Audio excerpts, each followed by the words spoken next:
ਪੰਜਾਬ ਦੀਆਂ ਪ੍ਰਮੁੱਖ ਸਿਆਸੀ ਤੇ ਸਮਾਜਿਕ ਖਬਰਾਂ ਦੇ ਸਾਡੇ ਇਸ ਖਾਸ ਬੁਲੇਟਿਨ ਪੰਜਾਬ ਇਸ ਵੇਲੇ ਦੇ ਵਿੱਚ ਤੁਹਾਡਾ ਸਵਾਗਤ ਹੈ।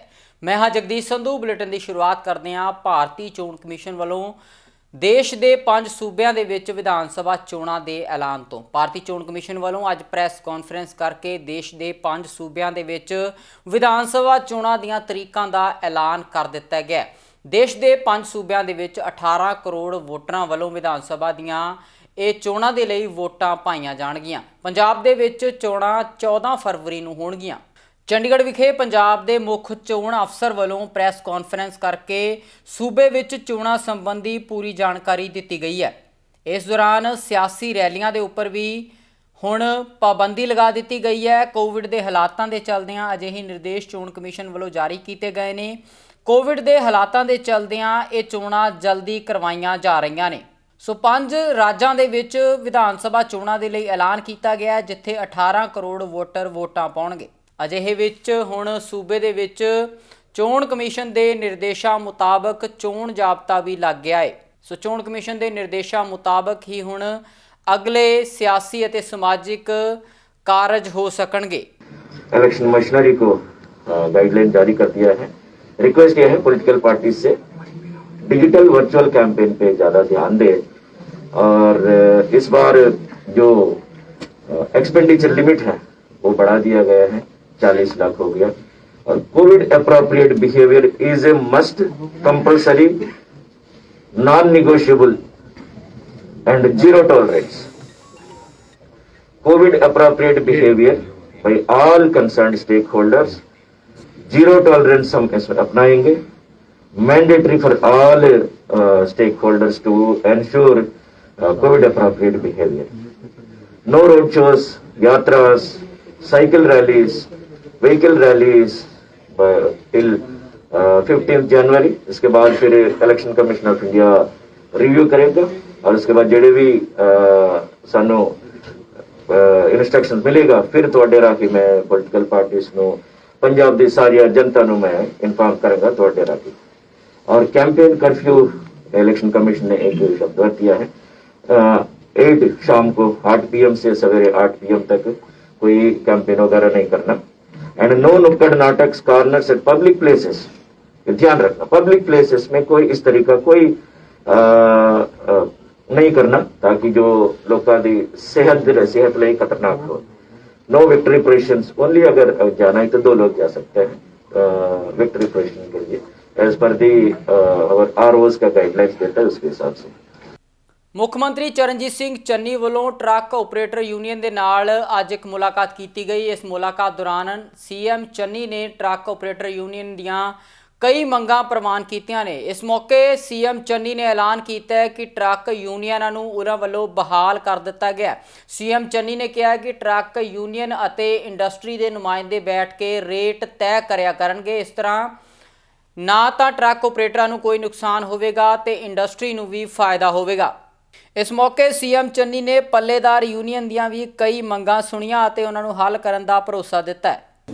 ਅੱਜ ਪੰਜਾਬ ਦੇ ਟਰੱਕ ਯੂਨੀਅਨ ਦੇ ਸਾਰੇ ਲੀਡਰ ਸਾਹਿਬਾਨ, ਉਹਨਾਂ ਦੇ ਪ੍ਰਧਾਨ ਤੇ ਹੋਰ ਲੀਡਰ ਮੈਨੂੰ ਆ ਕੇ ਮਿਲੇ ਹੈ। ਕਈ ਦਿਨਾਂ ਤੋਂ ਇਹਨਾਂ ਨਾਲ ਵਿਚਾਰ ਵਟਾਂਦਰਾ ਚੱਲ ਰਿਹਾ ਹੈ। ਟਰੱਕ ਯੂਨੀਅਨਾਂ ਦਾ ਬਹਾਲ ਕਰਨ ਦਾ ਜਿਹੜਾ ਮਸਲਾ ਹੈ ਉਹਦੇ ਤੇ ਵਿਚਾਰਾਂ ਕਈ ਦਿਨਾਂ ਤੋਂ ਚੱਲ ਰਹੀਆਂ। ਪਿਛਲੀ ਸਰਕਾਰ ਵੱਲੋਂ ਟਰੱਕ ਯੂਨੀਅਨਾਂ ਬੰਦ ਕਰ ਦਿੱਤੀਆਂ ਗਈਆਂ ਸੀ, ਸਾਡੀ ਸਰਕਾਰ ਦੇ ਟਰੈਕਟਰਾਂ ਦੀ ਦੱਸੋ ਦੀ ਜਿਹੜੀ ਸਰਕਾਰ ਸੀ, ਲੇਕਿਨ ਉਹਦੇ ਨਾਲ ਕਿਹਾ ਹੈ ਕਿ ਟਰੱਕਾਂ ਨੂੰ ਬੜਾ ਨੁਕਸਾਨ ਹੋ ਰਿਹਾ ਹੈ। ਇਸ ਕਰਕੇ ਅਸੀਂ ਐਸਾ ਅੱਜ ਫੈਸਲਾ ਕਰ ਰਹੇ ਹਾਂ ਕਿ ਜਿਹਦੇ ਨਾਲ ਟਰੱਕਾਂ ਨੂੰ ਵੀ ਨੁਕਸਾਨ ਨਾ ਹੋਵੇ ਤੇ ਇੰਡਸਟਰੀ ਦਾ ਵੀ ਕੋਈ ਨੁਕਸਾਨ ਨਾ ਹੋਵੇ। ਜਿਹੜੇ ਰੇਟ ਹੈ ਉਹ SDM ਦੇ ਵਿੱਚ ਇੱਕ ਇੰਡਸਟਰੀ ਦਾ ਤੇ ਇੱਕ ਟਰੱਕਾਂ ਦਾ ਨੁਮਾਇੰਦਾ ਲੈ ਕੇ ਫਿਕਸ ਕੀਤੇ ਜਾਇਆ ਕਰਨਗੇ। ਲੇਕਿਨ ਮੈਂ ਟਰੱਕਾਂ ਵਾਲਿਆਂ ਵਾਸਤੇ ਖੁਸ਼ਖਬਰੀ ਦੇ ਰਿਹਾ ਕਿ ਅਸੀਂ ਟਰੱਕ ਯੂਨੀਅਨਾਂ ਨੂੰ ਬਹਾਲ ਕਰਨ ਦਾ ਫੈਸਲਾ ਕਰ ਸਾਰੇ ਭਰਾਵਾਂ ਨੂੰ, ਸਾਰੇ ਟਰੱਕ ਵਾਲਿਆਂ ਨੂੰ ਬਹੁਤ ਬਹੁਤ ਮੁਬਾਰਕਬਾਦ ਦੇਣਾ और उन्होंने बेनती करना है कि हर गल नूं सही तरीके दे नाल सही रेट लगा के करना है। किसी तरह नूं किसी काम दे विच दिक्कत ना आवे। पंजाब दे विच इंडस्ट्री भी कामयाब होनी चाहिए, ट्रक भी कामयाब होने चाहिए। इस तरह का असीं फार्मूला बनाया कि SDM जिहड़े रेट है वो ट्रक यूनियन का नुमाइंदा लैके ते इंडस्ट्री का नुमाइंदा लेके, जिथे इंडस्ट्री की जरूरत है ਉੱਥੇ ਉਹਨਾਂ ਵੱਲੋਂ ਜਿਹੜੇ ਰੇਟ ਸਾਂਝੇ ਤੌਰ ਤੇ ਫਿਕਸ ਕੀਤੇ ਜਾਣਗੇ ਤਾਂ ਕਿ ਇੰਡਸਟਰੀ ਦਾ ਵੀ ਕੋਈ ਨੁਕਸਾਨ ਨਾ ਹੋਵੇ, ਇੱਕ ਤਰਫੀ ਰੇਟ ਨਾ ਲੱਗਣ। ਲੇਕਿਨ ਟਰੱਕਾਂ ਵਾਲਿਆਂ ਦੀ ਵੀ ਬਹੁਤ ਜ਼ਰੂਰਤ ਹੈ। ਬਹੁਤ ਘਰ ਹੈ ਜਿਹੜੇ ਇੱਕ ਟਰੱਕ ਦੇ ਨਾਲ ਪੜ ਰਹੇ ਹੈ, ਕੋਈ 2 ਟਰੱਕ ਹੈ। ਟਰੱਕਾਂ ਦਾ ਜਿਹੜਾ ਬਿਜ਼ਨਸ ਹੈ ਬਹੁਤ ਡਾਊਨ ਜਾ ਰਿਹਾ ਹੈ। ਇਸ ਕਰਕੇ ਅਸੀਂ ਇਹ ਫੈਸਲਾ ਲਿਆ।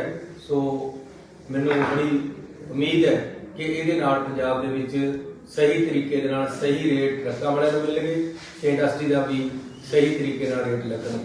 Thank you. ਕੁਲਜੀਤ ਸਿੰਘ ਨਾਗਰਾ ਵੱਲੋਂ ਲਾਈਵ ਹੋ ਕੇ ਸ਼੍ਰੋਮਣੀ ਅਕਾਲੀ ਦਲ ਦੇ ਆਗੂਆਂ ਦੇ ਉੱਪਰ ਤਿੱਖੇ ਇਲਜ਼ਾਮ ਲਗਾਏ ਗਏ ਨੇ। ਨਾਗਰਾ ਨੇ ਕਿਹਾ ਹੈ ਕਿ ਉਹਨਾਂ ਦੇ ਸਮਰਥਕਾਂ ਦੇ ਨਾਲ ਸ਼੍ਰੋਮਣੀ ਅਕਾਲੀ ਦਲ ਦੇ ਆਗੂਆਂ ਵੱਲੋਂ ਗੁੰਡਾਗਰਦੀ ਕੀਤੀ ਗਈ ਹੈ ਅਤੇ ਅਫਸਰਾਂ ਦੇ ਨਾਲ ਵੀ ਧੱਕੇਸ਼ਾਹੀ ਕਰਨ ਦੇ ਇਲਜ਼ਾਮ ਕੁਲਜੀਤ ਸਿੰਘ ਨਾਗਰਾ ਨੇ ਸ਼੍ਰੋਮਣੀ ਅਕਾਲੀ ਦਲ ਦੇ ਆਗੂਆਂ ਦੇ ਉੱਪਰ ਲਗਾਏ ਨੇ। ਅੱਜ ਇਲੈਕਸ਼ਨ ਕਮਿਸ਼ਨ ਆਫ ਇੰਡੀਆ ਵੱਲੋਂ 14 ਫਰਵਰੀ ਨੂੰ ਪੰਜਾਬ ਵਿਧਾਨ ਸਭਾ 2022 ਦੀਆਂ ਚੋਣਾਂ ਦਾ ਐਲਾਨ ਕਰ ਦਿੱਤਾ ਗਿਆ ਔਰ 2017 ਦੀਆਂ ਵਿਧਾਨ ਸਭਾ ਚੋਣਾਂ ਜਿਹੜੀਆਂ ਤੁਸੀਂ ਸਾਰਿਆਂ ਨੇ ਰਲ ਕੇ ਲੜੀਆਂ ਔਰ ਹਲਕਾ ਫਤਿਹਗੜ੍ਹ ਸਾਹਿਬ ਦੇ ਸਤਿਕਾਰਯੋਗ ਲੋਕਾਂ ਨੇ ਮੇਰੀ ਝੋਲੀ ਦੇ ਵਿੱਚ ਇਸ ਪਵਿੱਤਰ ਧਰਤੀ ਬਾਬਾ ਜ਼ੋਰਾਵਰ ਸਿੰਘ, ਬਾਬਾ ਫਤਿਹ ਸਿੰਘ ਤੇ ਮਾਤਾ ਗੁਜਰ ਕੌਰ ਜੀ ਦੀ ਪਵਿੱਤਰ ਧਰਤੀ ਫਤਿਹਗੜ੍ਹ ਸਾਹਿਬ ਦੀ ਸੇਵਾ ਪਾਈ।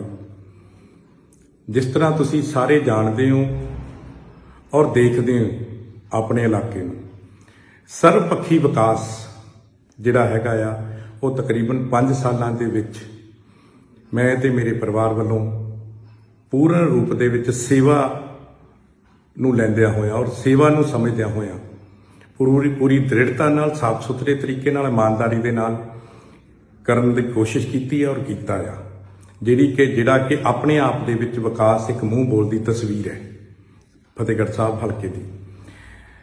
ਮੈਂ ਜਿੱਥੇ ਤੁਹਾਡਾ ਸਾਰਿਆਂ ਦਾ ਧੰਨਵਾਦ ਕਰਦਾ ਹਾਂ ਕਿ ਤੁਸੀਂ 2 ਵਾਰ 2012 ਤੋਂ 17 ਔਰ 17 ਤੋਂ 22 ਤੱਕ ਦੀਆਂ 2 ਵਿਧਾਨ ਸਭਾ ਦੀਆਂ ਟਰਮਾਂ ਮੈਨੂੰ ਦਿੱਤੀਆਂ ਔਰ ਜਿਹੜੀ ਗੱਲ ਮੈਂ ਤੁਹਾਡੇ ਨਾਲ ਕੀਤੀ ਸੀਗੀ ਕਿ ਤੁਸੀਂ ਮੇਰੀ ਝੋਲੀ ਦੇ ਵਿੱਚ ਸੇਵਾ ਪਾ ਦਿਓ, ਮੈਂ ਇਮਾਨਦਾਰੀ ਤੇ ਦ੍ਰਿੜਤਾ ਦੇ ਨਾਲ ਤੁਹਾਡੇ ਹੱਕ ਤੇ ਸੱਚ ਦੀ ਲੜਾਈ ਲੜਦਾ ਹੋਇਆ ਇਲਾਕੇ ਦਾ ਵਿਕਾਸ ਕਰਾਂਗਾ, ਉਹ ਤੁਹਾਡੇ ਸਾਹਮਣੇ ਹੈ ਔਰ ਤੁਸੀਂ ਉਹਦੇ ਸਭ ਤੋਂ ਵੱਡੇ ਜੱਜ ਹੋ।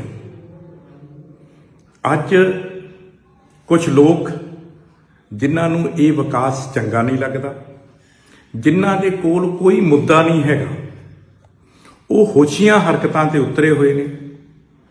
ਜਿਵੇਂ ਕਿ ਅੱਜ ਵੀ ਤੁਸੀਂ ਦੇਖਿਆ ਹੋਊਗਾ ਕਿ ਅਜੇ ਇਲੈਕਸ਼ਨ ਕਮਿਸ਼ਨ ਆਫ ਇੰਡੀਆ ਨੇ ਆਪਣੀ ਪ੍ਰੈਸ ਕਾਨਫਰੰਸ ਸ਼ੁਰੂ ਹੀ ਕੀਤੀ ਹੋਊਗੀ ਤਾਂ ਸਰਕਾਰੀ ਦਫ਼ਤਰਾਂ ਦੇ ਵਿੱਚ ਆਪਣੇ ਨਾਲ ਭਾਰੀ ਗਿਣਤੀ ਦੇ ਵਿੱਚ ਗੁੰਡਿਆਂ ਨੂੰ ਲੈ ਕੇ, ਲੋਕਾਂ ਨੂੰ ਲੈ ਕੇ, ਜਿੱਥੇ ਅਫਸਰਾਂ ਨੂੰ ਧਮਕਾਉਣ ਦਾ, ਅਫਸਰਾਂ ਨੂੰ ਜਿਹੜਾ ਦਫ਼ਤਰਾਂ ਦੇ ਵਿੱਚ ਬੰਦ ਕਰਨ ਦਾ, ਉਹਨਾਂ ਨੂੰ ਦਫ਼ਤਰ ਦੇ ਵਿੱਚੋਂ ਨਾ ਨਿਕਲਣ ਦੇਣ ਦਾ ਇੱਕ ਤਾਜ਼ਾ ਤਸਵੀਰ ਉਹਨਾਂ ਦੀ ਲਾਈਵ ਵੀਡੀਓ ਦੇ ਵਿੱਚ ਤੁਸੀਂ ਦੇਖੀ ਹੋਊਗੀ ਸਰਦਾਰ ਜਗਦੀਪ ਸਿੰਘ ਚੀਮਾ ਤੇ ਉਹਦੇ ਲੜਕੇ ਵੱਲੋਂ। ਔਰ ਤੁਸੀਂ ਦੇਖਿਆ ਹੋਊਗਾ ਕਿ ਕਿਵੇਂ ਆਪਣੀ ਇੱਕ ਭੈਣ ਜਿਹੜੀ ਕਿ ਮੇਰੀ ਪਤਨੀ ਹੈ, ਜਿਨ੍ਹਾਂ ਨੂੰ ਇਹ ਭੈਣ ਵੀ ਕਹਿੰਦੇ ਨੇ, ਉਹਨਾਂ ਦੇ ਹੱਥਾਂ ਦੇ ਵਿੱਚੋਂ ਕਾਗਜ਼ ਕਿਵੇਂ ਖੋਹਦੇ ਸੀਗੇ। ਅੱਜ ਇਸ ਗੱਲ ਨੇ ਸਾਬਤ ਕਰਤਾ ਕਿ ਇਹ ਗੁੰਡਾਗਰਦੀ ਤੇ ਪ੍ਰਧਾਨ ਮੰਤਰੀ ਨਰਿੰਦਰ ਮੋਦੀ ਦੀ ਸੁਰੱਖਿਆ ਦੇ ਵਿੱਚ ਹੋਈ ਕਥਿਤ ਖਾਮੀ ਨੂੰ ਲੈ ਕੇ ਬੀਜੇਪੀ ਦੇ ਆਗੂ ਤਰੁਣ ਚੁੱਗ ਵੱਲੋਂ ਤਾਜ਼ਾ ਸਿਆਸੀ ਬਿਆਨ ਜਾਰੀ ਕੀਤਾ ਗਿਆ। ਤਰੁਣ ਚੁੱਗ ਨੇ ਸੂਬਾ ਸਰਕਾਰ ਦੇ ਉੱਪਰ ਇਸ ਮਾਮਲੇ ਨੂੰ ਲੈ ਕੇ ਤਿੱਖੇ ਸਿਆਸੀ ਇਲਜ਼ਾਮ ਲਗਾਏ ਨੇ। ਤਰੁਣ ਚੁੱਗ ਨੇ ਕਿਹਾ ਹੈ ਕਿ ਇਸ ਮਾਮਲੇ ਦੇ ਵਿੱਚ ਮੁੱਖ ਮੰਤਰੀ ਦੀ ਭੂਮਿਕਾ ਤੇ ਵੀ ਵੱਡੇ ਸਵਾਲ ਖੜੇ ਹੁੰਦੇ ਨੇ। ਉਹਨਾਂ ਕਿਹਾ ਕਿ ਪੰਜਾਬ ਸਰਕਾਰ ਜਵਾਬ ਦੇਵੇ ਕਿ ਇਸ ਮਾਮਲੇ ਦੇ ਵਿੱਚ ਸੂਬਾ ਸਰਕਾਰ ਵੱਲੋਂ ਉਚਿਤ ਕਾਰਵਾਈ ਕਿਉਂ नहीं की गई। ऐसा है कि मैं चन्नी साहब को कुछ सवाल पूछना चाहना। चन्नी साहब दसो PM ਦਾ रूट लीक किस तरह होया? ਜਦੋਂ ਪ੍ਰਧਾਨ ਮੰਤਰੀ रूट ਦੇ ਵਿੱਚ ਫਸ ਗਏ ਸੀ ਤੇ PM ਤੋਂ ਫੋਨ ਆਇਆ ਸੀ, ਤੁਸੀਂ ਕਿਉਂ ਨਹੀਂ ਸੁਣਿਆ? नंबर 3, PM प्रोटोकॉल च जब PM टूर करता है तो CM DGP चीफ सैकटरी उन्होंने नाल होंदे, तिन्ने ही एबसेंट सी। क्यों एबसेंट सी? तुसी अपना बहाना लाया। मुख्यमंत्री साहब जवाब देना जरूर। तुसी ਕਹਿੰਦੇ ਮੇਰੇ ਕੋਲ ਹਰ ਚੀਜ਼ ਦਾ ਜਵਾਬ ਹੈ। ਜਵਾਬ ਜ਼ਰੂਰ ਦੇਣਾ ਕਿ ਇੱਕ ਪਾਸੇ ਕਹਿ ਰਹੇ ਹੋ ਮੈਨੂੰ ਫਲੂ ਹੈ, ਦੂਸਰੇ ਪਾਸੇ ਕਿਸੇ ਟੀਵੀ ਨੂੰ ਤੁਸੀਂ ਇੰਟਰਵਿਊ ਦੇ ਰਹੇ ਹੋ ਸੇਮ ਟਾਈਮ। ਪ੍ਰੋਟੈਸਟਰਸ ਕਹਿ ਰਹੇ ਨੇ ਕਿ ਸਾਨੂੰ ਅਸੀਂ ਹੈਲੀਪੈਡ ਦੇ ਕੋਲ ਲੁੱਕ ਕੇ ਬੈਠੇ ਸਾਂ। ਲੁੱਕ ਕੇ ਹੈਲੀਪੈਡ ਤੱਕ ਕਿਸ ਤਰ੍ਹਾਂ ਪਹੁੰਚੇ? ਸਿੱਖ ਫॉर ਜਸਟਿਸ ਔਰ ਬਾਕੀ ਲੋਕਾਂ ਦੀ ਜਿਹੜੀਆਂ ਧਮਕੀਆਂ ਆਈਆਂ ਸੀ, ਉਸ ਧਮਕੀਆਂ ਤੋਂ ਬਾਅਦ ਤੁਸੀਂ ਕੀ ਕਾਰਵਾਈ ਕੀਤੀ? ਕੁਐਸਚਨ ਨੰਬਰ 6, ਅਲੱਗ-ਅਲੱਗ ਧਮਕੀਆਂ ਜਦੋਂ ਆਈਆਂ, ਪੰਜਾਬ ਰੈੱਡ ਅਲਰਟ ਤੇ ਚਲਾ ਗਿਆ, PM ਵਿਜ਼ਿਟ ਦੇ ਅੰਦਰ ਤੁਸੀਂ ਕਿੰਨੇ ਅਪਰਾਧੀਆਂ ਨੂੰ ਫੜਿਆ? ਸ਼ੱਕ ਦੇ ਘੇਰੇ ਚ ਆਉਣ ਵਾਲੇ ਕਿੰਨੇ ਲੋਕ ਅੰਦਰ ਦਿੱਤੇ? ਕੋਈ ਲਿਸਟ ਹੈ ਤੁਹਾਡੇ ਕੋਲ? ਕੁਐਸਚਨ ਨੰਬਰ 7, ਜਦੋਂ ਪੰਜਾਬ ਦੇ ਅੰਦਰ ਜਿੰਦਾ ਟਿਫਨ ਬੰਬ ਘੁੰਮ ਰਹੇ ਨੇ, ਤੁਹਾਡੇ ਪੁਲਿਸ ਦੇ ਅਫਸਰਾਂ ਨੇ ਪੁਸ਼ਟੀ ਕੀਤੀ ਕਿ ਟਿਫਨ ਬੰਬ ਜਿੰਨੇ ਆਏ ਸੀ ਉਹ ਸਾਰੇ ਫੜੇ ਨਹੀਂ ਗਏ, ਉਹ ਬਾਹਰ ਨੇ। ਅਸੀਂ ਕੋਈ ਕਲੀਨ ਡਰਾਈਵ ਚਲਾਈ? ਲੁਧਿਆਣਾ ਦੇ ਬੰਬ ਬਲਾਸਟ ਤੋਂ ਬਾਅਦ ਕਿਆ ਉਹ ਬੰਬ ਬਲਾਸਟ ਕਿਸੇ ਵੱਡੇ ਕਾਂਡ ਨੂੰ ਚੈੱਕ ਕਰਨ ਵਾਸਤੇ ਉਸ ਬੰਬ ਨੂੰ ਚੈੱਕ ਕੀਤਾ ਗਿਆ ਸੀ? ਫਿਰ ਉਹਨੂੰ ਰੋਕਿਆ ਕਿਉਂ ਗਿਆ? ਉਹਦੀ ਜਾਂਚ ਨੂੰ ਰੋਕਿਆ ਕਿਉਂ ਗਿਆ? ਕਿਉਂ ਪੰਜਾਬ ਦੇ ਸਾਰੇ ਪੁਲਿਸ ਅਫਸਰਾਂ ਨੂੰ ਕਿਹਾ ਗਿਆ ਕਿ ਡਰੋਨ ਆਉਣ ਦੀ ਜਾਂ ਡਰੋਨ ਦੁਆਰਾ ਹਥਿਆਰ ਸੁੱਟਣ ਦੀ ਖਬਰ ਪ੍ਰੈਸ ਨੂੰ ਨਾ ਦਿੱਤੀ ਜਾਏ? ਕਿੰਨੇ ਜਾਲੀ ਕਲੀਅਰੈਂਸ ਜਾਰੀ ਕੀਤੀ ਦੱਸੋ? PM ਸੁਰੱਖਿਆ ਦਾ ਲੋਕਲ ਦਸਤਾ ਘੇਰਾ ਜਿਹੜਾ ਹੁੰਦਾ ਉਹ 10 ਕਿਲੋਮੀਟਰ ਅੱਗੇ ਚੱਲਦਾ, ਉਹ ਕਿੱਥੇ ਸੀ? ਸੂਬੇ 'ਚ ਬੀਜੇਪੀ ਦੀ ਰੱਖੀ ਗਈ ਸਿਆਸੀ ਰੈਲੀ ਦੇ ਫੇਲ ਹੋਣ ਨੂੰ ਲੈ ਕੇ ਕੀਤੇ ਗਏ ਇੱਕ ਸਵਾਲ ਦਾ ਜਵਾਬ ਦਿੰਦਿਆਂ ਤਰੁਣ ਚੁੱਗ ਨੇ ਕਿਹਾ ਕਿ ਸੂਬੇ ਦੇ ਲੋਕ ਜਾਣਦੇ ਨੇ ਕਿ ਪ੍ਰਧਾਨ ਮੰਤਰੀ ਮੋਦੀ ਦੀਆਂ ਪੰਜਾਬ ਵਿੱਚ ਹੋਈਆਂ ਰੈਲੀਆਂ ਦੇ ਵਿੱਚ ਕਿੰਨਾ ਭਰਵਾਂ ਇਕੱਠ ਹੋਇਆ ਸੀ। ਇਸ ਮੌਕੇ ਉਹਨਾਂ ਇਲਜ਼ਾਮ ਲਗਾਏ ਕਿ ਸੂਬੇ ਦੇ ਵਿੱਚ ਥਾਂ-ਥਾਂ ਤੇ ਬੀਜੇਪੀ ਵਰਕਰਾਂ ਨੂੰ ਰੈਲੀ ਵਿੱਚ ਪਹੁੰਚਣ ਤੋਂ ਰੋਕਿਆ ਗਿਆ ਤੇ ਬੀਜੇਪੀ ਕੋਲ ਇਸ ਦੇ ਪੁਖਤਾ ਸਬੂਤ ਮੌਜੂਦ ਨੇ। ਮੈਨੂੰ ਦੋ ਗੱਲਾਂ ਅਲੱਗ-ਅਲੱਗ ਨੇ, ਇੱਕ ਸਿਕਿਉਰਿਟੀ ਬ੍ਰੀਚ ਹੈ ਔਰ ਕੁਰਸੀਆਂ ਖਾਲੀ ਦਾ ਜਵਾਬ ਅਲੱਗ ਹੈ। ਚੰਨੀ ਸਾਹਿਬ, ਸਰਦਾਰ ਮਨਮੋਹਨ ਸਿੰਘ ਜੀ ਵੀ ਪੰਜਾਬ ਆਉਂਦੇ ਸੀ ਤੇ ਮੋਦੀ ਸਾਹਿਬ ਵੀ ਪੰਜਾਬ ਆਏ। ਮੋਦੀ ਸਾਹਿਬ ਦੀਆਂ ਪੰਜਾਬ ਦੀਆਂ ਰੈਲੀਆਂ ਤੁਸੀਂ ਵੀ ਦੇਖੀਆਂ ਔਰ ਸਿੱਧੂ ਸਾਹਿਬ ਤੁਸੀਂ ਉਹਦੇ ਅੱਗੇ ਖੜੇ ਹੋ ਕੇ ਭੰਡਾ ਵਾਂਗੂ ਗਾਣੇ ਵੀ ਗਾਏ। ਸਾਡੇ ਕੋਲ ਫੁਟੇਜ ਨੇ 3400 ਕਿੰਨੇ ਬੱਸਿਸ ਦੀ, ਜਿਹਨੂੰ ਤੁਸੀਂ ਉੱਥੇ ਪਹੁੰਚਣ ਨਹੀਂ ਦਿੱਤਾ। ਇਹ ਦੂਜਾ ਛੜਿੰਤਰ ਹੈ, ਛੜਿੰਤਰ ਪਾਰਟ ਨੰਬਰ 2 ਕਿ ਕਿਸੇ ਤਰੀਕੇ ਜਨਤਾ ਰੋਕੋ, ਨਹੀਂ ਰੋਕ ਸਕਦੇ ਪੰਜਾਬੀਅਤ ਨੂੰ, ਪੰਜਾਬ ਨੂੰ, ਕਿਉਂਕਿ ਪੰਜਾਬ ਵਾਸਤੇ ਮੋਦੀ ਸਾਹਿਬ ਨੇ ਬਹੁਤ ਕੰਮ ਕੀਤੇ ਔਰ ਪੰਜਾਬੀ ਮੋਦੀ ਸਾਹਿਬ ਨਾਲ ਬਹੁਤ ਪਿਆਰ ਕਰਦਾ। ਕਰ ਲਿਆ ਛੜਿੰਤਰ, ਤੁਸੀਂ ਨੰਗੇ ਹੋ ਗਏ ਜਗ੍ਹਾ ਜਗ੍ਹਾ ਤੇ ਬੱਸਾਂ ਰੋਕ ਕੇ। ਲੇਕਿਨ ਕੁਐਸਚਨ ਨੰਬਰ 1 ਅਲੱਗ ਹੈ, ਕੁਐਸਚਨ ਨੰਬਰ 2 ਅਲੱਗ ਹੈ। ਇਹਦਾ ਮਤਲਬ ਬੱਸਾਂ ਅਸੀਂ ਤੁਹਾਨੂੰ ਕਹਿੰਦੇ ਬੱਸਾਂ ਸਾਡੇ ਕੋਲ ਲਿਸਟ ਹੈਗੀ, ਫੋਟੋਜ਼ ਹੈਗੀਆਂ, ਕਿੱਥੇ ਕਿੱਥੇ ਰੋਕਿਆ ਉਹ ਵੀ ਪਤਾ ਹੈ, ਤੁਹਾਨੂੰ ਵੀ ਪਤਾ ਹੈ। ਲੇਕਿਨ ਸਿਕਿਉਰਿਟੀ ਲੈਪਸ ਕਿਉਂ ਹੋਇਆ, ਉਹਦਾ ਜਵਾਬ ਦੇਣਾ ਪਏਗਾ। ਭਾਰਤੀ ਚੋਣ ਕਮਿਸ਼ਨ ਵੱਲੋਂ ਪੰਜਾਬ ਦੇ ਵਿੱਚ ਵਿਧਾਨ ਸਭਾ ਚੋਣਾਂ ਦੇ ਲਈ ਤਰੀਕਾਂ ਦੇ ਐਲਾਨ ਨੂੰ ਲੈ ਕੇ ਸ਼੍ਰੋਮਣੀ ਅਕਾਲੀ ਦਲ ਦੇ ਸੀਨੀਅਰ ਆਗੂ ਡਾਕਟਰ ਦਲਜੀਤ ਸਿੰਘ ਚੀਮਾ ਨੇ ਇਸ ਦਾ ਸਵਾਗਤ ਕੀਤਾ ਹੈ। ਉਹਨਾਂ ਕਿਹਾ ਕਿ ਪੰਜਾਬ ਦੇ ਲੋਕਾਂ ਨੂੰ ਲੰਮੇ ਸਮੇਂ ਤੋਂ ਇਸ ਤਰੀਕ ਦਾ ਇੰਤਜ਼ਾਰ ਸੀ ਤੇ ਹੁਣ ਸੂਬੇ ਦੇ ਲੋਕ ਇਮਾਨਦਾਰ ਅਤੇ ਚੰਗੀ ਛਵੀ ਵਾਲੇ ਆਗੂਆਂ ਨੂੰ ਮੌਕਾ ਦੇਣਗੇ। ਬਹੁਤ ਖੁਸ਼ੀ ਹੈ ਕਿ ਭਾਰਤ ਦੇ ਚੋਣ ਕਮਿਸ਼ਨ ਨੇ 5 ਰਾਜਾਂ ਦੀਆਂ ਚੋਣਾਂ ਦੀਆਂ ਤਰੀਕਾਂ ਦਾ ਐਲਾਨ ਕੀਤਾ ਔਰ ਪੰਜਾਬ ਦੇ ਵਿੱਚ 14 ਫਰਵਰੀ ਨੂੰ ਵੋਟਾਂ ਪੈਣ ਦਾ ਸਮਾਂ ਮਿਲਿਆ। ਮੈਂ ਭਾਰਤ ਦੇ ਚੋਣ ਕਮਿਸ਼ਨ ਦਾ ਧੰਨਵਾਦ ਵੀ ਕਰਦਾ ਔਰ ਮਹਿਸੂਸ ਕਰਦਾ ਕਿ ਪੰਜਾਬ ਦੇ ਲੋਕਾਂ ਵਾਸਤੇ ਉਹ ਦਿਨ 14 ਫਰਵਰੀ ਆ ਗਿਆ ਜਿਹੜਾ ਕਿ ਲੰਬੇ ਸਮੇਂ ਤੋਂ ਇੱਕ ਇੱਕ ਦਿਨ ਲਗਾਤਾਰ ਕਰਕੇ ਪੰਜਾਬ ਦੇ ਲੋਕੀ ਉਡੀਕ ਕਰ ਰਹੇ ਸੀ ਕਿ ਇਹ ਦਿਨ ਆਵੇ ਤੇ ਕਾਂਗਰਸ ਸਰਕਾਰ ਤੋਂ ਵੀ ਤੇ ਆਮ ਆਦਮੀ ਪਾਰਟੀ ਤੋਂ ਵੀ ਹਿਸਾਬ ਕਿਤਾਬ ਲਿਆ ਜਾ ਸਕੇ। ਸ਼੍ਰੋਮਣੀ ਅਕਾਲੀ ਦਲ ਬਹੁਜਨ ਸਮਾਜ ਪਾਰਟੀ ਗਠਜੋੜ ਹਮੇਸ਼ਾ ਹੀ ਪੰਜਾਬ ਦੀ ਜਨਤਾ ਦੀ ਸੇਵਾ ਦੇ ਵਿੱਚ ਹਾਜ਼ਰ ਹੈ ਔਰ ਜਨਤਾ ਦੇ ਸਹਿਯੋਗ ਦੇ ਨਾਲ ਇੱਕ ਸਟੇਬਲ ਤੇ ਲੋਕਾਂ ਦੀ ਸਰਕਾਰ ਬਣਾ ਕੇ ਫਿਰ ਪੰਜਾਬ ਦੇ ਵਿੱਚ ਜੋ ਅਮਨ ਸ਼ਾਂਤੀ ਸੀ, ਜੋ ਵਿਕਾਸ ਸੀ, ਜੋ ਸਦਭਾਵਨਾ ਸੀ, ਜੋ ਸਾਂਝੀਵਾਲਤਾ ਦਾ ਮਾਹੌਲ ਸੀ, ਉਹਨੂੰ ਫਿਰ ਸਥਾਪਿਤ ਕਰੇਗਾ। ਸਾਰਿਆਂ ਨੂੰ ਬਹੁਤ ਬਹੁਤ ਵਧਾਈ। ਬੀਜੇਪੀ ਦੇ ਸੀਨੀਅਰ ਆਗੂ ਗਜੇਂਦਰ ਸ਼ੇਖਾਵਤ ਦਾ ਵੀ ਪੰਜਾਬ ਦੇ ਵਿੱਚ ਚੋਣਾਂ ਨੂੰ ਲੈ ਕੇ ਤਰੀਕਾਂ ਦੇ ਐਲਾਨ ਤੇ ਪ੍ਰਤੀਕਰਮ ਸਾਹਮਣੇ ਆਇਆ। ਉਹਨਾਂ ਨੇ ਚੋਣ ਕਮਿਸ਼ਨ ਦੇ ਇਸ ਐਲਾਨ ਦਾ ਸਵਾਗਤ ਕੀਤਾ ਹੈ। ਉਹਨਾਂ ਕਿਹਾ ਹੈ ਕਿ ਸੂਬੇ ਦੇ ਵਿੱਚ ਫ੍ਰੀ ਅਤੇ ਫੇਅਰ ਚੋਣਾਂ ਹੋਣਗੀਆਂ ਅਤੇ ਸੂਬੇ ਦੇ ਲੋਕ ਚੰਗੀ ਛਵੀ ਵਾਲੇ ਆਗੂਆਂ ਨੂੰ ਮੌਕਾ ਦੇਣਗੇ। इस तरह के हालात दुनिया में और देश में हैं।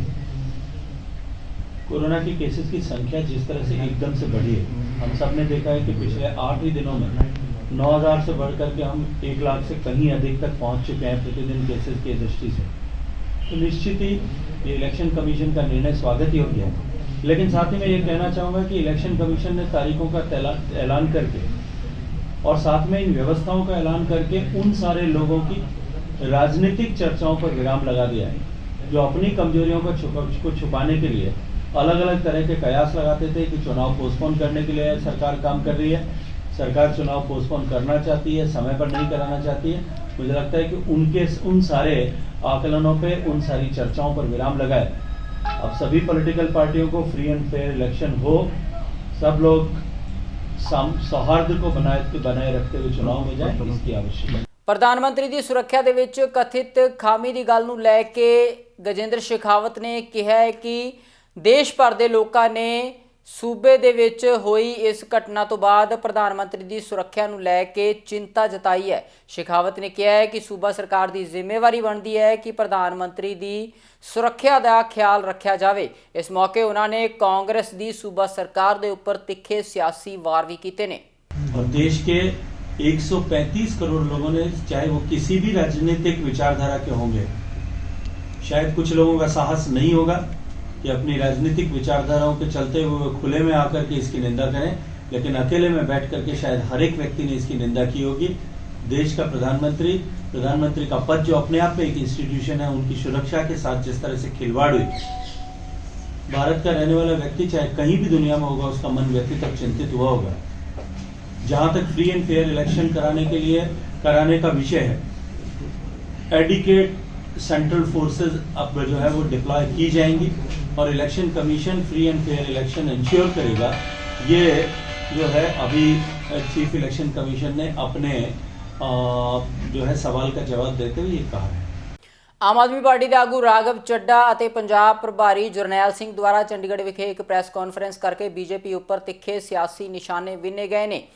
ਆਮ ਆਦਮੀ ਪਾਰਟੀ ਦੇ ਪ੍ਰਭਾਰੀ ਜਰਨੈਲ ਸਿੰਘ ਨੇ ਬੀਜੇਪੀ ਤੇ ਇਲਜ਼ਾਮ ਲਗਾਉਂਦਿਆਂ ਕਿਹਾ ਹੈ ਕਿ ਨਿਯਮਾਂ ਨੂੰ ਤਾਕ ਤੇ ਰੱਖ ਕੇ ਬੀਜੇਪੀ ਦਾ ਮੇਅਰ ਚੰਡੀਗੜ੍ਹ ਦੇ ਵਿੱਚ ਚੁਣਿਆ ਗਿਆ। ਰਾਘਵ ਚੱਡਾ ਨੇ ਕਿਹਾ ਹੈ ਕਿ ਇਸ ਮਾਮਲੇ ਦੇ ਵਿੱਚ ਆਮ ਆਦਮੀ ਪਾਰਟੀ ਕੋਲ ਕਾਨੂੰਨੀ ਵਿਕਲਪ ਨੇ ਅਤੇ ਉਹ ਇਸ ਮਾਮਲੇ ਦੇ ਉੱਪਰ ਕਾਨੂੰਨੀ ਕਾਰਵਾਈ ਕਰਨਗੇ।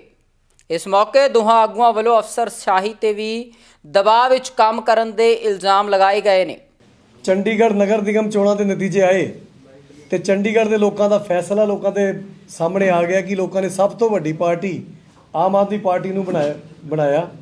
ਚੰਡੀਗੜ੍ਹ ਦੇ ਲੋਕਾਂ ਦੀ ਪਹਿਲੀ ਪਸੰਦ ਆਮ ਆਦਮੀ ਪਾਰਟੀ ਬਣੀ। ਸਭ ਤੋਂ ਜ਼ਿਆਦਾ ਸੀਟਾਂ ਚੰਡੀਗੜ੍ਹ ਦੇ ਲੋਕਾਂ ਨੇ ਆਮ ਆਦਮੀ ਪਾਰਟੀ ਨੂੰ ਦਿੱਤੀਆਂ।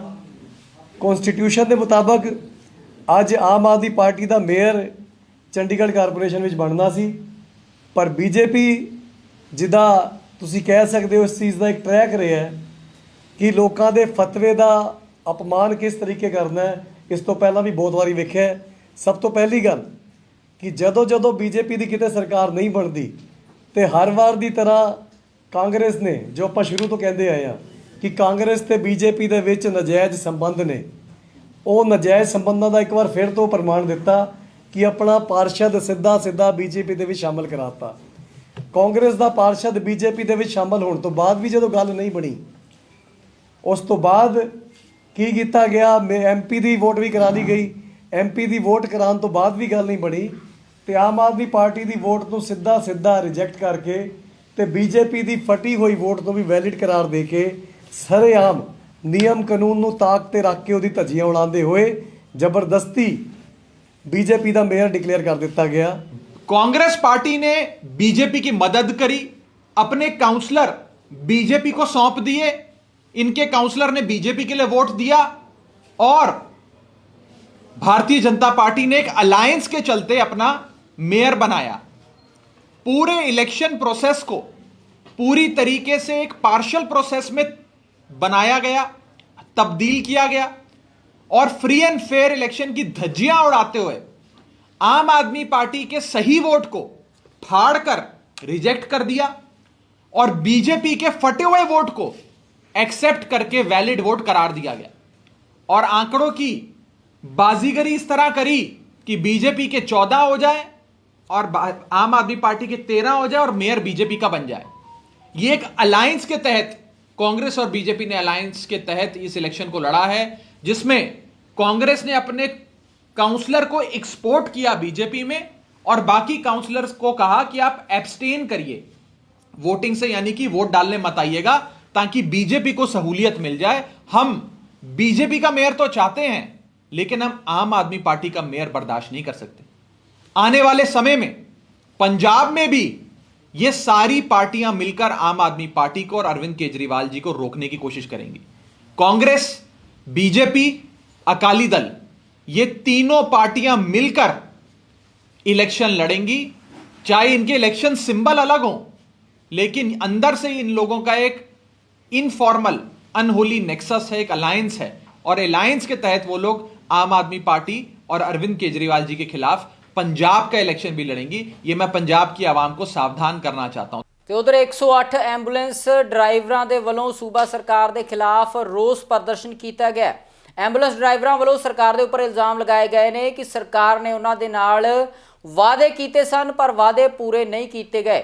ਡਰਾਈਵਰਾਂ ਦਾ ਕਹਿਣਾ ਹੈ ਕਿ ਸਰਕਾਰ ਜੇਕਰ ਜਲਦ ਉਹਨਾਂ ਦੀਆਂ ਮੰਗਾਂ ਨੂੰ ਪੂਰਾ ਨਹੀਂ ਕਰਦੀ ਤਾਂ ਉਹ ਚੋਣਾਂ ਦੇ ਵਿੱਚ ਸੂਬਾ ਸਰਕਾਰ ਦੇ ਖਿਲਾਫ ਪ੍ਰਚਾਰ ਕਰਨਗੇ। ਸਾਡੇ 4 ਜ਼ਿਲ੍ਹੇ ਇਕੱਠੇ ਹੋਏ ਆ, ਤਰਨਤਾਰਨ, ਅੰਮ੍ਰਿਤਸਰ, ਗੁਰਦਾਸਪੁਰ ਤੇ ਹੁਸ਼ਿਆਰਪੁਰ ਜ਼ਿਲ੍ਹੇ।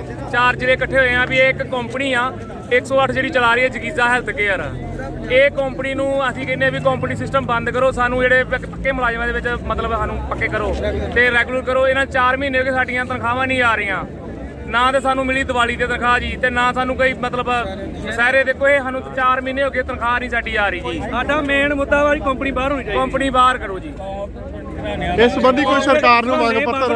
ਹਾਂਜੀ। ਤੇ ਉਧਰ ਅੰਮ੍ਰਿਤਸਰ ਦੇ ਵਿੱਚ ਸ਼੍ਰੀ ਦਰਬਾਰ ਸਾਹਿਬ ਵਿਖੇ ਸ਼੍ਰੀ ਗੁਰੂ ਗੋਬਿੰਦ ਸਿੰਘ ਜੀ ਦੇ ਪ੍ਰਕਾਸ਼ ਪੁਰਬ ਨੂੰ ਸ਼ਰਧਾ ਤੇ ਉਤਸ਼ਾਹ ਦੇ ਨਾਲ ਮਨਾਇਆ ਗਿਆ। ਇਸ ਮੌਕੇ ਨਗਰ ਕੀਰਤਨ ਦਾ ਆਯੋਜਨ ਕੀਤਾ ਗਿਆ, ਜਿਸ ਦੇ ਵਿੱਚ ਹਜ਼ਾਰਾਂ ਦੀ ਸੰਖਿਆ ਦੇ ਵਿੱਚ ਸੰਗਤਾਂ ਨੇ ਆਪਣਾ ਯੋਗਦਾਨ ਪਾਇਆ। ਸੰਗਤਾਂ ਨੇ ਹੁਮ-ਹੁਮਾ ਕੇ ਇਸ ਨਗਰ ਕੀਰਤਨ ਦੇ ਵਿੱਚ ਸ਼ਮੂਲੀਅਤ ਕੀਤੀ ਹੈ ਅਤੇ ਗੁਰੂ ਜੀ ਦੀਆਂ ਸਿੱਖਿਆਵਾਂ ਨੂੰ ਯਾਦ ਕੀਤਾ।